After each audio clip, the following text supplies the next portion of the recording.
Hi friends, welcome to my channel Sravani Thiru vlogs. అందరు ఎలా ఉన్నారు? నేను బాగున్నాను. అందరు బాగుండాలని కోరుకుంటున్నాను. చాలా రోజుల తర్వాత నేను కుకింగ్ వ్లాగ్ చేయబోతున్నానండి. ఏంటంటే నెల్లూరు చేపల పులుసు చేయబోతున్నాను. దానికి కావాల్సిన పదార్థాలు: నెల్లూరు చేపల పులుసు కోసమని నేను 1.5 కేజీన్నర రవ్వ చేపలు తీసుకున్నామండి. వీటిని నీట్గా కడుక్కొని వీటిలో ఉప్పు, కారం, పసుపు కలిపి పెట్టుకున్నానండి. అలాగే చింతపండును నానబెట్టుకున్నాను. ఇలా మీడియం సైజ్ మామిడికాయ తీసుకొని ఇలా ముక్కలుగా కట్ చేసి పెట్టుకున్నానండి. ఈ మాత్రం సైజు ఉంటే బాగుంటాయి. ఈ బెండకాయలు ఇలా కట్ చేసి పెట్టుకున్నానండి. ఒక 3 తీసుకున్నాను బెండకాయలు. కొంచెం కొత్తిమీర, ఒక టమాటో అండి, 4 పచ్చిమిర్చి తీసుకొని ఇలా చీలికలుగా కట్ చేసి పెట్టుకున్నాను. మెంతులు, జీలకర్రను డ్రై రోస్ట్ చేసి పొడి చేసి పెట్టుకున్నానండి. అలాగే ఉప్పు, అల్లం వెల్లుల్లి పేస్ట్, పసుపు, కారం. మీడియం సైజు ఒక 3 ఉల్లిగడ్డలు తీసుకున్నానండి. తీసుకొని వాటిని మామూలుగా డ్రై రోస్ట్ చేసి ఇలా పేస్ట్ చేసుకున్నానండి. ఇప్పుడు ఇక మనం ప్రాసెస్లోకి వెళ్దామండి. ముందుగా స్టవ్ ఆన్ చేసుకొని ఒక మంచి గిన్నె తీసుకున్నానండి. చేపల పులుసుకి ఎప్పుడైనా మేము ఇదే వాడతాము. ఇందులో అయితేనే బాగా వస్తుంది, కలపడానికి కూడా బాగుంటుంది, ముక్కలు కూడా మనకి చక్కగా కనిపిస్తాయి. గిన్నె వేడైన తర్వాత ఆయిల్ వేసుకుందామండి. ఈ నెల్లూరు చేపల పులుసుకి ఆయిల్ ఎక్కువగానే పడుతుందండి.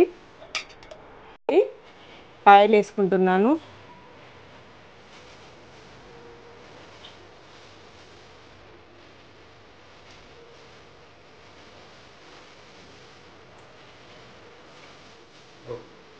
ఇప్పుడు ఇందులో ఉల్లిగడ్డని ఇలా పేస్ట్ చేసి పెట్టుకున్నా కదండి, దీన్ని వేసుకుందాం మనం. ఆయిల్ నాకు ఉల్లిగడ్డని పేస్ట్ చేసుకున్నానని చెప్పాను కదండి, దాన్ని ఇందులో వేసుకుందాం మనం.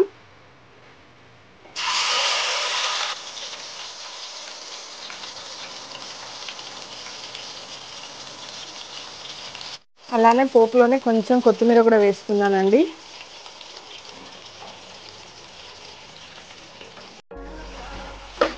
వేసుకొని ఒకసారి కలుపుకున్నాను.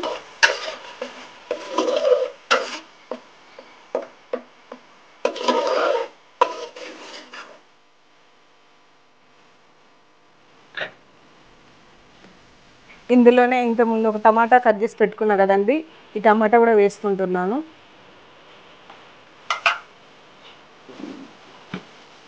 అలానే కొంచెం అది ఫ్రై అవ్వాలి కాబట్టి కొంచెం సాల్ట్ కూడా వేసుకుంటున్నానండి.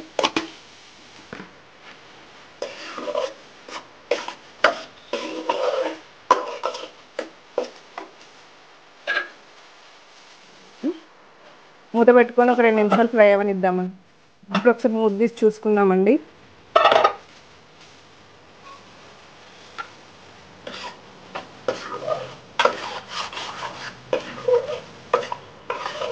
ఓకే అండి, కొంచెం ఫ్రై అయింది, టమాటా కూడా ఉడికింది. ఇప్పుడు ఇందులోనే ఒక 4 పచ్చిమిర్చి వేస్తున్నానండి.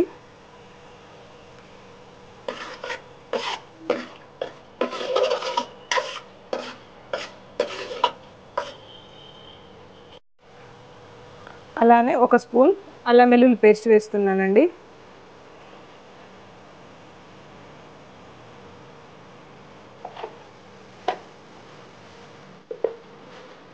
కొంచెం పసుపు కూడా వేసుకుందామండి.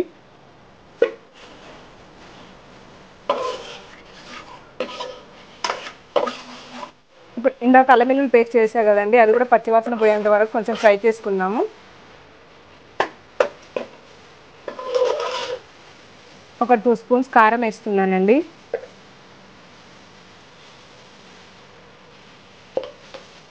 జీలకర్ర పొడి చేసి పెట్టుకున్నాను అన్నా కదా, అది కూడా వేసుకుందామండి. ఇది 1 స్పూన్ వేసుకుంటానండి. కొంచెం ఉప్పు కూడా వేసుకుంటున్నానండి, ఒక 1/2 స్పూను. ఇవన్నీ ఒకసారి కలుపుకుందాం.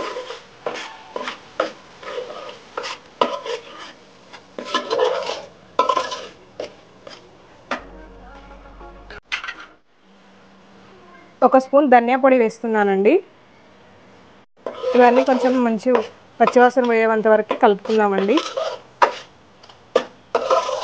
కొంచెం ఫ్రై అవ్వనివ్వాలి. ఇందాక మనం కట్ చేసి పెట్టుకున్నాం కదా బెండకాయ ముక్కలు కూడా వేస్తున్నానండి.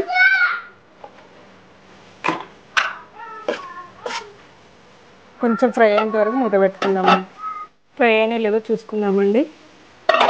ఓకే, ఫ్రై అయ్యి ఆయిల్ కూడా కొంచెం పైకి తేలింది.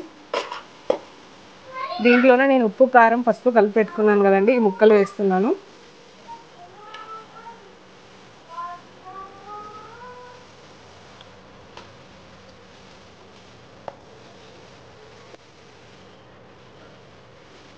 నిమిషాలు మూత పెట్టి ఇలా ఉంచుకుందామండి.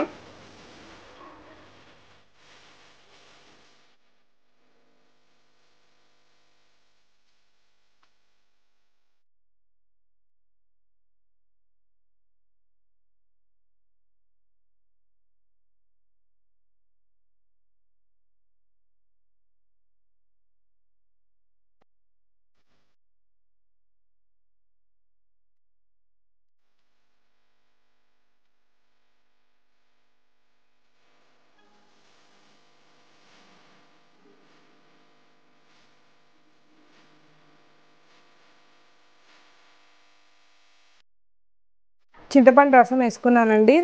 వేసుకొని ఒకసారి ముక్కలని ఇలా కలుపుకున్నాను.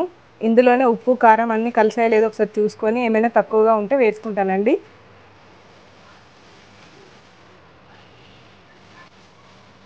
కొంచెం సాల్ట్ పడుద్దండి. కొంచెం ఉడికేంత వరకు మూత పెట్టుకొని ఉంచుకుందామండి. సో ముద్ది చూసుకుందామండి. ఇలా కొంచెం మరుగుతున్నప్పుడే మనం కట్ చేసి పెట్టుకున్నాం కదండి మామిడికాయ ముక్కలు వేసుకుందాం.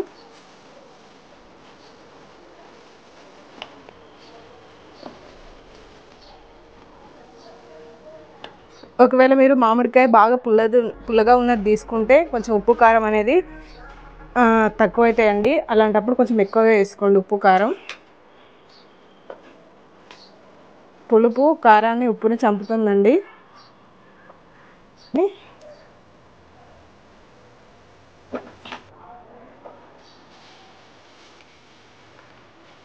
మూత పెట్టి ఉడికించుకుందామండి. మామిడికాయ ముక్కలు కొంచెం సాఫ్ట్గా అయితే సరిపోతుందండి. మూత చూసుకుందామండి.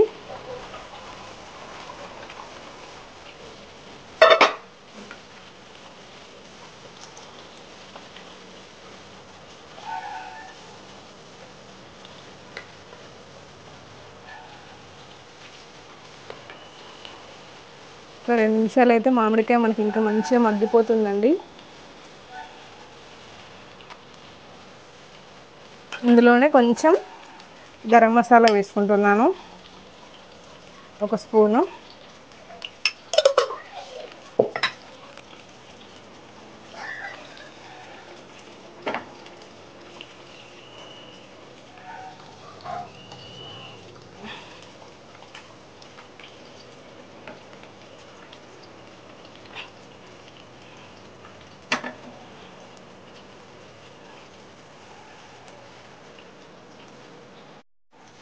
ఒక 2 నిమిషాలు ఉడకబెట్టుకుందామండి. ఒకసారి ముద్ది చూసుకుందామండి.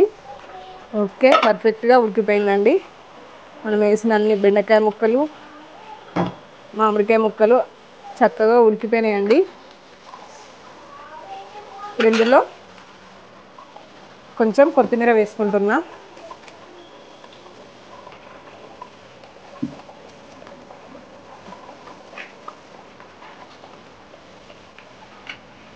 ఇప్పుడు ముద్ది చూసుకుందామండి. కర్రీ మనకు అయిపోయిందండి. ఫ్రై ఇందులో వేసిన బెండకాయ ముక్కలు కూడా మంచిగా ఉడికాయండి. అలానే మామిడికాయ ముక్క కూడా మంచిగా ఉడికిందండి. ముక్కలు కూడా ఉడికాయండి. కబాబ్ చేయడమే.